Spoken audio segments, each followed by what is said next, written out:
FSO का जो interview है वो 15 अप्रैल से शुरू होने वाला है। तो आप लोगों की सारी तैयारी अच्छे से हो गई होगी और आपको ऐसा लगता होगा कि मेरा इंटरव्यू अच्छा होगा। फिर भी आप में एक डर रहता है, यानी आपके साथ दो तरह की सिचुएशन होती हैं। अच्छा हो भी सकता है, नहीं भी हो सकता है। तो ये जो डर रहता है, ये जो फियर रहता है आपके अंदर, इसका मुख्य कारण क्या है? क्या कभी आप लोगों ने इस पर विचार किया है? और जो कई बार इंटरव्यू दे चुके होते हैं उनको भी आपने ये कहते हुए सुना होगा कि पता नहीं यार इस बार कैसा इंटरव्यू होगा, पिछली बार तो अच्छा हुआ था पर नंबर अच्छा नहीं मिला था। तो यहाँ बात आती है, इंटरव्यू जब अच्छा हुआ है तो भाई आपको नंबर भी अच्छा मिलना चाहिए, लेकिन ऐसा नहीं हुआ। तो इसकी मुख्य वजह क्या है? तो उसकी मुख्य वजह है कि हम इंटरव्यू में रियल टाइम जो सिचुएशन होती हैं, यानी इंटरव्यू के समय हमारे साथ जो परिस्थितियां बनती हैं, सिचुएशन बनती हैं, उन सिचुएशन को हम कैसे टैकल करते हैं। और वो सिचुएशन आपको पहले से पता नहीं रहती हैं कि भाई हमारे साथ किस प्रकार की सिचुएशन बनेगी। फिर भी एक तरीका होता है कि आप पहले से अभ्यास कर लें, प्रैक्टिस कर लें इस प्रकार की सिचुएशन की, तो हो सकता है वहाँ पर आपका जो कॉन्फिडेंस है वो अच्छा रहे और आप उस सिचुएशन से अच्छी तरह से निकल जाएं। तो ये सारा कुछ निर्भर करता है कि आपने इंटरव्यू की सिचुएशंस को कितनी बार फेस किया है। एक पैटर्न अभी देखने को आ रहा है परीक्षा में कि इंटरव्यू की लोग प्रिपरेशन करते हैं और लास्ट में एक या दो मॉक इंटरव्यू दे करके वो एक फॉर्मेलिटी पूरी कर देते हैं और जो कमियां रहती हैं वो वहीं की वहीं रहती हैं। तो फूड सेफ्टी ऑफिसर का जो इंटरव्यू है उसमें क्या क्या सिचुएशंस हो सकती हैं आपके साथ, उन सिचुएशन को हम थोड़ा सा विजुलाइज तरीके से आपके सामने प्रेजेंट करते हैं ताकि आप उन परिस्थितियों को भांप सकें और अपने को उसके अनुरूप ढाल सकें।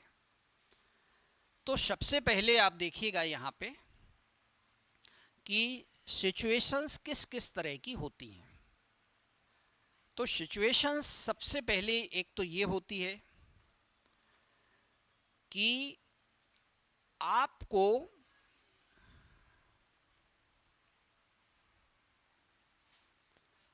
सिचुएशन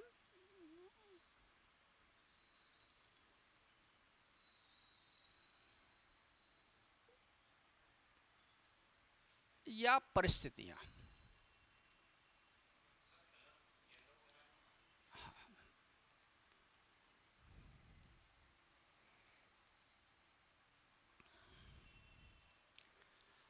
तो यहाँ पे परिस्थितियां आपके सिलेबस में नहीं रहती है, ध्यान रखिएगा, है ना। ये आपको अपने से सोचना है ना। तो पहली परिस्थिति क्या होती है वो हम जान लेते हैं, है ना। पहली सिचुएशन ये होती है कि आपने जो नॉलेज गेन किया है, क्या आप उस नॉलेज का एप्लीकेशन भी जानते हैं? क्या आप उस नॉलेज का प्रयोग करना जानते हैं? सपोज दैट कि यदि आपसे पूछा जाए कि व्हाट इज़ फूड, फूड क्या है।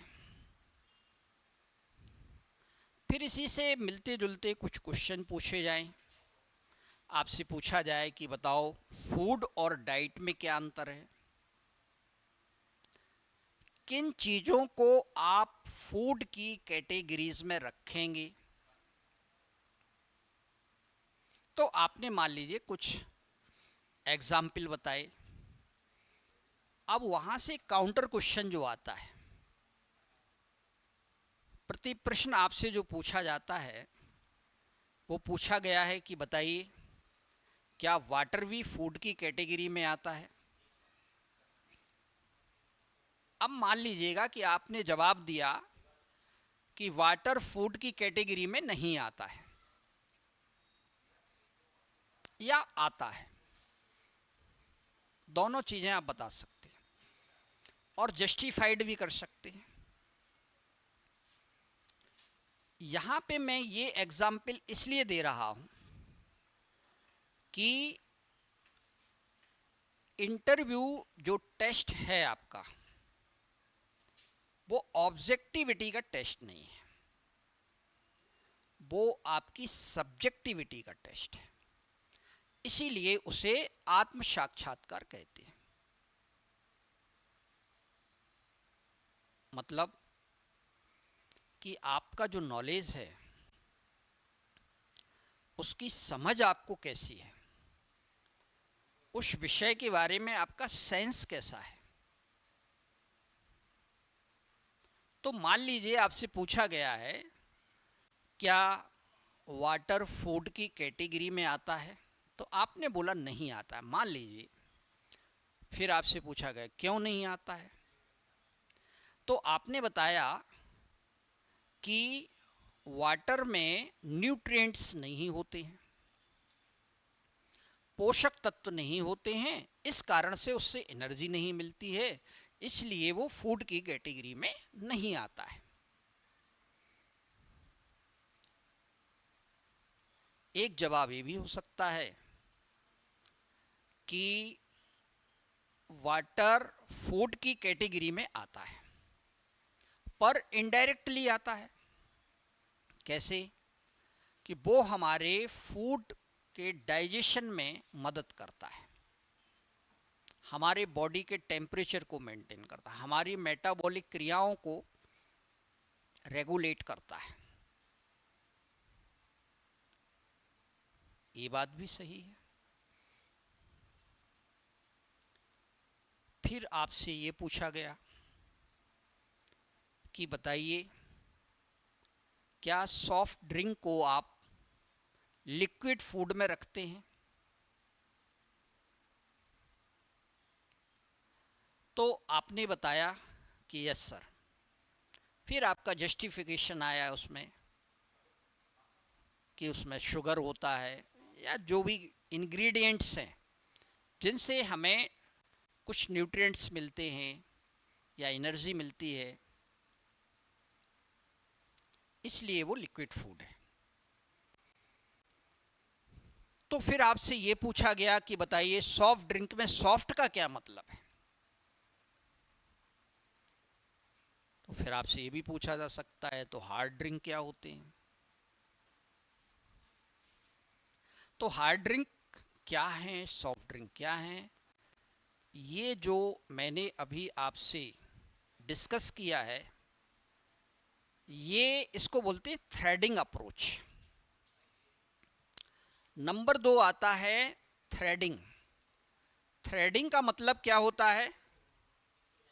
थ्रेडिंग का मतलब ये होता है कि एक ही विषय पर एक के बाद एक के बाद एक के बाद कई क्वेश्चंस आए,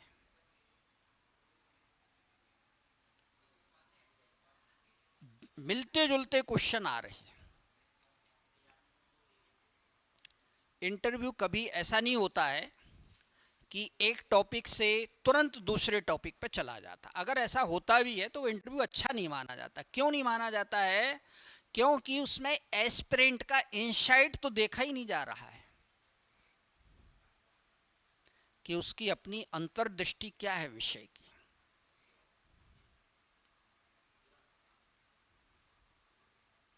जनरली आपने देखा होगा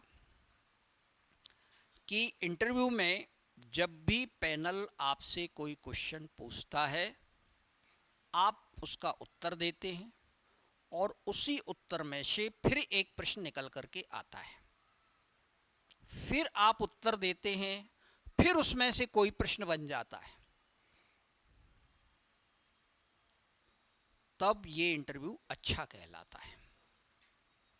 क्यों कहलाता है? क्योंकि इसमें इंटरएक्शन जो हो रहा है वो प्रोडक्टिव है।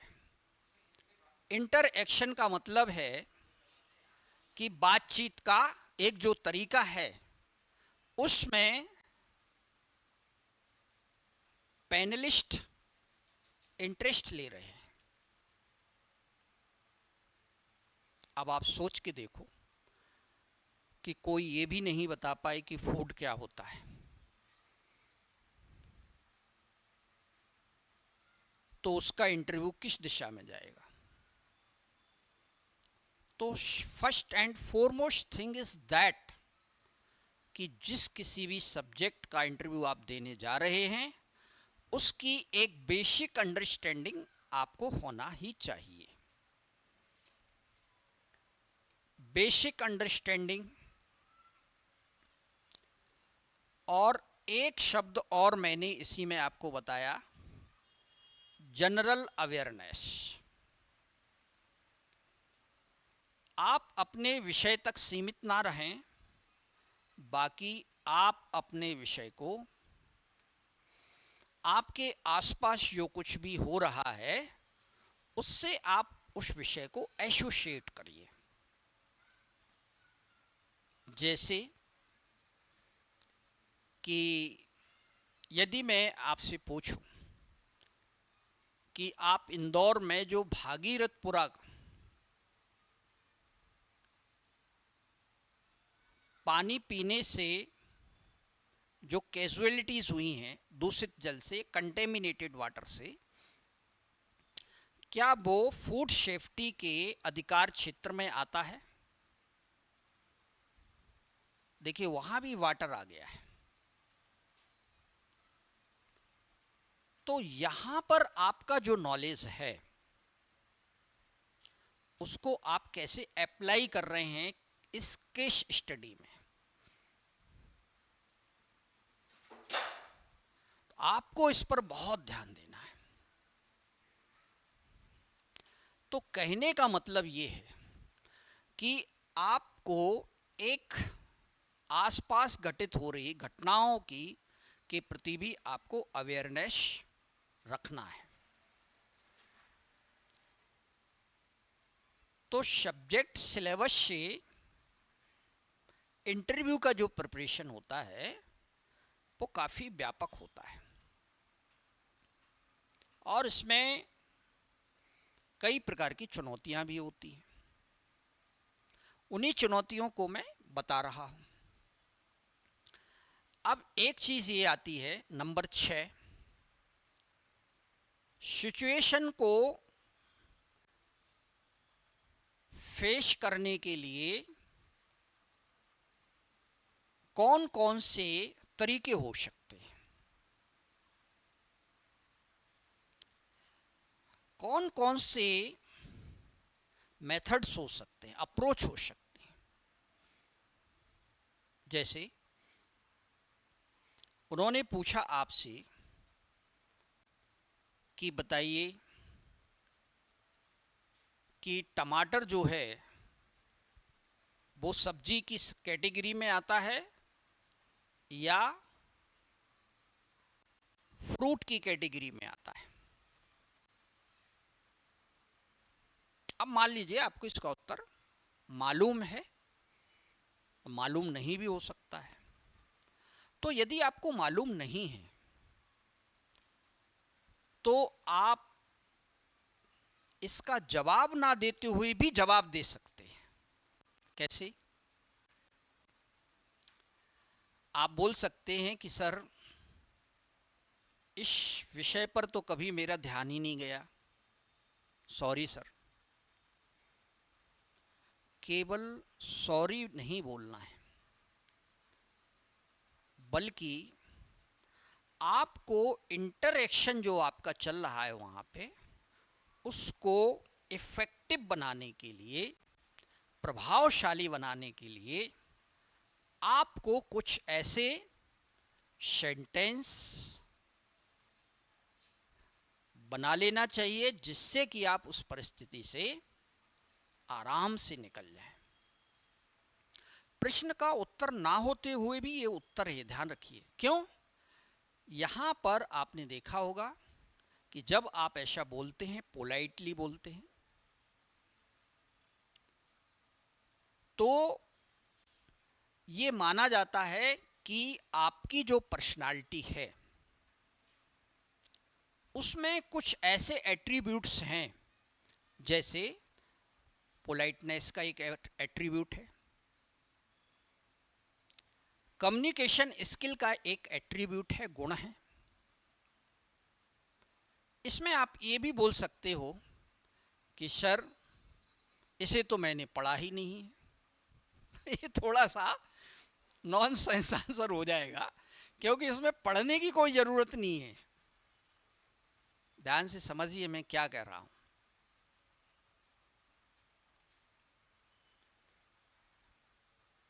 तो यदि आप ऐसी सिचुएशंस को फेस बार बार करते हैं, बार बार उसका अच्छा जवाब देने की आप कोशिश करते हैं, तो आप सोचिएगा कि आपकी प्रिपरेशन में कितनी गुणवत्ता आ रही है और आपका इंटरव्यू एक स्टैंडर्ड की तरफ जा रहा है। लेकिन ये तभी होगा जब दो तीन बातें होंगी। नंबर एक तो ये होना चाहिए कि सबसे पहले इसमें एक अनुभवी मेंटोर होना चाहिए, है ना। First and foremost thing is that experienced मार्गदर्शक हो।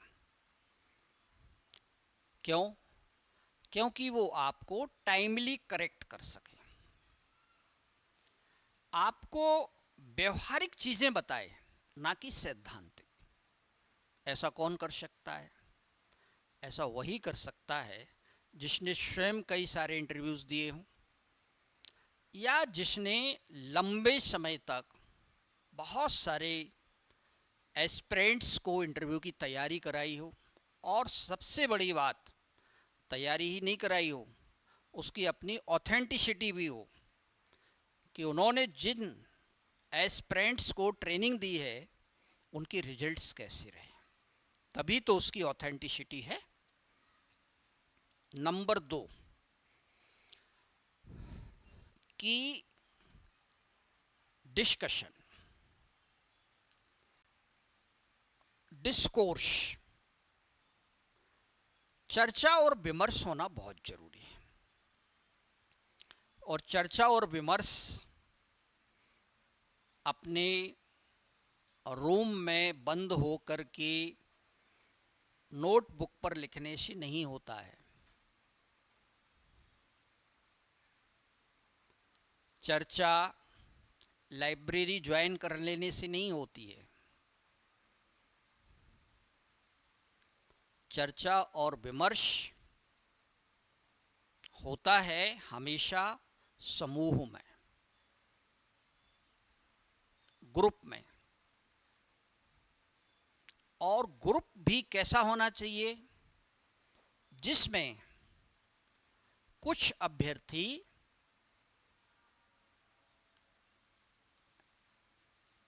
एक खास प्रकार का ज्ञान रखते हैं, अनुभव रखते हैं,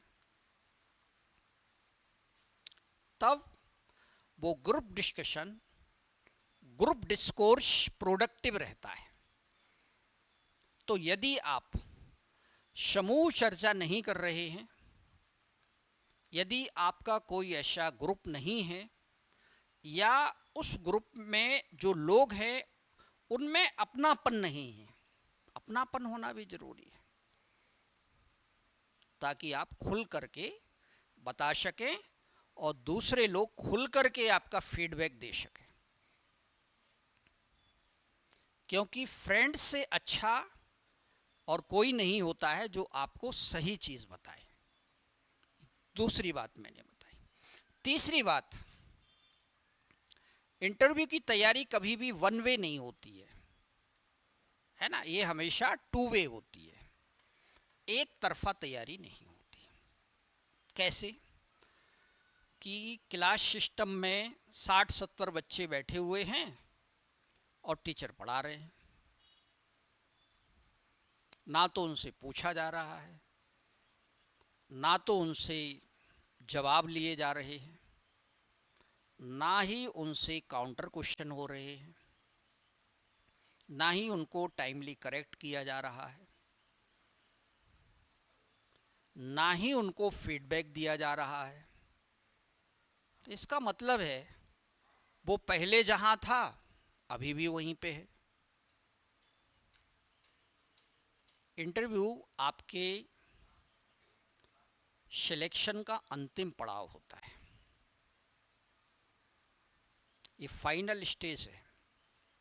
मतलब आप सिलेक्शन के बहुत नज़दीक हैं, बस आपको एक शॉट खेलना है, अच्छा काम हो जाएगा।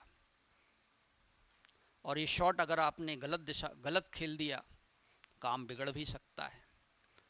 तो यदि आप कोई भी रिजल्ट एमपीपीएससी का उठा के देखें तो 100 में 10 नंबर भी मिला है और 100 में 92, 93 भी मिला है। आप सोचिए 83 मार्क्स का वेरिएशन है। तो ये वेरिएशन इसलिए आता है क्योंकि इंटरव्यू की महत्ता को, इंटरव्यू के इम्पोर्टेंस को, उसके रोल को एस्पिरेंट्स ठीक से समझते नहीं हैं। तो फ्रेंड्स, अंत में मैं आपसे यही कहूँगा कि आप कुछ भी पढ़ें, कुछ भी तैयार करें, उसको एक इस प्रकार के एनवायरनमेंट में परफॉर्म जरूर करें जिससे कि आपके उत्तर देने का जो तरीका है उसमें करेक्शन की संभावना, उसमें फीडबैक की संभावना। तो आप देखिएगा कि आपका इंटरव्यू बहुत अच्छा रहेगा। Thank you.